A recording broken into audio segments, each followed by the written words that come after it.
안녕하세요, 아스리입니다. 지금까지 영상을 통해 국내 상장된 연금저축이 가능한 ETF 중에 어떤 ETF를 골라야 하는지를 알아봤습니다. 오늘은 이런 ETF들을 어떠한 배분으로 투자해야 되는지 알려드리려고 합니다. 꼭 이렇게 투자를 하는 게 정답이라고 말씀드리는 것이 아니라 포트폴리오를 구성하는 기본 방법을 알려드리고 초보자도 쉽게 이것을 바탕으로 자신만의 투자 아이디어를 반영해서 조금씩 수정해 나가시길 바라는 마음으로 이 영상을 제작하였습니다. 먼저 주식과 채권의 비율입니다. 왼쪽에서부터 6대4, 7대3, 8대2 비율의 그래프를 만들어 봤습니다. 오른쪽으로 갈수록 주식의 비중이 크기 때문에 자산 가격의 변동성은 커지고 강세장에서의 수익률은 높은 반면에 약세장에서는 큰 손실이 날 가능성이 있습니다. 하지만 반대로 주식 비중을 줄이고 채권 비중을 높인다면 지난해 3월 때처럼 약세장 뒤에 찾아오는 강한 상승장에서 상승한 채권을 매도한 뒤에 가격이 낮아진 주식을 매수하여 총 자산을 늘리는 방법을 사용할 수가 있습니다. 다시 말해 채권 비율이 높을수록 변동성은 작아지고 강세장 시에는 수익이 적지만 약세장 시에는 손실 가능성이 적어짐과 동시에 강세장에서 투자할 자금이 많아진다고 말씀드릴 수 있습니다. 저 같은 경우에는 지금을 명백한 강세장이라고 보고 채권을 보유하지 않고 주식과 원자재만 보유하고 있습니다. 두 번째는 채권 안에서의 비율입니다. 채권은 기본적으로 주식과 음의 상관관계를 갖는다고 말합니다. 음의 상관관계란 여기 보시는 것처럼 S&P 500과 미국 장기채권 TLT ETF를 가져와 봤는데 최근 1년간의 변화를 보시면은 주식이 상승을 하면은 채권 가격은 하락을 하는 게 음의 상관관계를 갖는다고 말합니다. 하지만 때로는 시중에 달러가 많이 풀림으로써 모든 자산 가치가 올라가는 현상도 나타날 수가 있습니다. 하지만 최근에는 주가가 상승하고 있고 채권 가격은 하락하는 현상이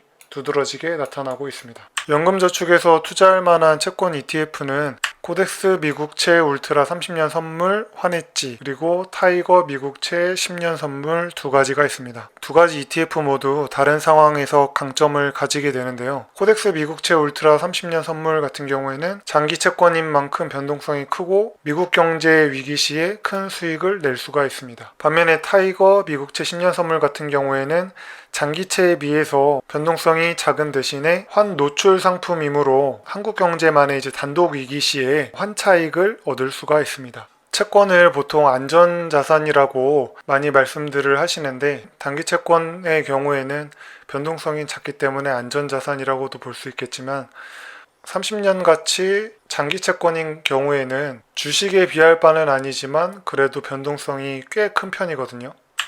TLT ETF 같은 경우에도 고점 대비 지금 현재 15% 정도 하락한 모습을 보여주고 있고 3월에 위기 시에도 최저점 대비 약 20% 이상의 변동성을 보여줬었습니다. 저 같은 경우는 미국 장기 채권의 2 그리고 중기 채권의 1 정도를 배분을 해서 낮은 환율에서 매수하여 환차익을 얻고 그리고 주식 가격이 대폭 하락하고 채권 가격이 상승하는 상황에서 리밸런싱을 통해서 주식을 매수하는 방법을 사용하기 위해 장기 채권에 좀 더 많은 비중을 투자를 하고 있습니다. 세 번째는 주식 안에서 선진국과 신흥국의 비중입니다. 신흥국에 투자할 만한 ETF에는 중국, 인도, 베트남 세 가지가 있고 선진국에는 미국, 유럽, 일본이 있습니다. 가장 많이 추천하는 비율은 7대3 또는 8대2 비율인데요. 신흥국에 더 많이 투자를 할수록 기본적으로 변동성이 큽니다.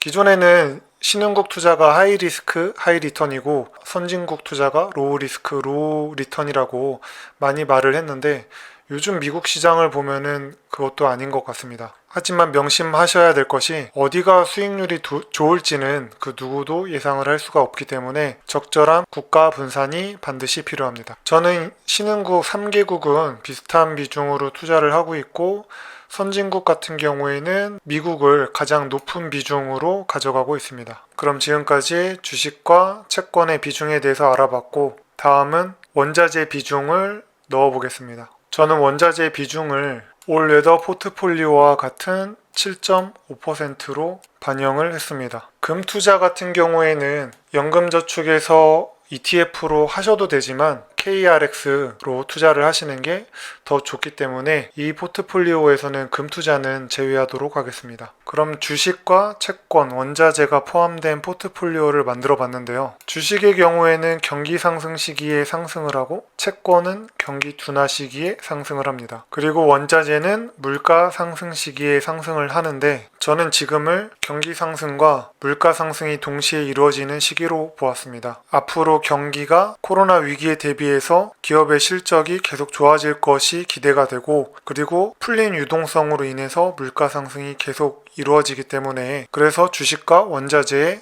주로 투자를 하고 있습니다. 아까 말씀드렸던 것처럼 저는 지금 채권에는 투자를 하고 있지 않습니다. 하지만 언제까지나 주식과 원자재가 상승하지 않을 것이기 때문에 시장의 회복 속도 등을 고려해서 한 1, 2년 후부터는 채권 비중을 가져가려는 계획을 세우고 있습니다. 물론 회복이 좀 더 빨리 이루어진다면 그 전에 채권을 매수할 수도 있을 것 같습니다. 지금까지 포트폴리오를 만드는 방법을 알려드렸는데 이 포트폴리오는 여러분들이 분산된 포트폴리오를 구성하는 기본만 알려드린 것이고 여기서부터 변경을 하는 것은 여러분들의 투자 아이디어가 들어가야 된다고 생각을 합니다. 예를 들어 인도나 베트남 경제가 더 커질 거라고 생각을 하시는 분들은 신흥국 주식 비중을 좀 더 늘리고 아니면은 실물 경제와의 괴리 때문에 다시 한번 약세장이 올 거라고 나는 생각해. 그러니 나는 아스리와는 다르게 채권 비중을 높여야겠어 라고 말씀하시는 분들은 채권 비중을 높이시면 됩니다. 이러한 방식으로 다시 자신만의 투자 아이디어를 다듬어 나가신다면은 투자에 있어 초보티를 벗을 수 있지 않을까 생각이 듭니다. 마지막으로 여러분들이 댓글을 많이 달아주셨는데 그 부분에서 이제 포트폴리오 부분을 보면은 미국 주식 100%에만 올인하신다던가 아니면은 변동성이 엄청 큰 테크 지수에 그리고 또는 나스닥 지수에 많은 비중을 차지하시는 분들이 있으신데 주식이나 원자재가 언제까지나 오르지 않습니다. 반드시 하락하는 시점이 올 수 있기 때문에 그 기회를 준비하는 자세도 반드시 필요하다고 생각합니다. 코로나 이후부터 투자를 시작하신 분들은 반드시 명심하셨으면 좋겠습니다. 오늘 영상은 이것으로 마치도록 하겠습니다. 모두 성공적인 투자 되시기 바랍니다. 이상 아스리였습니다.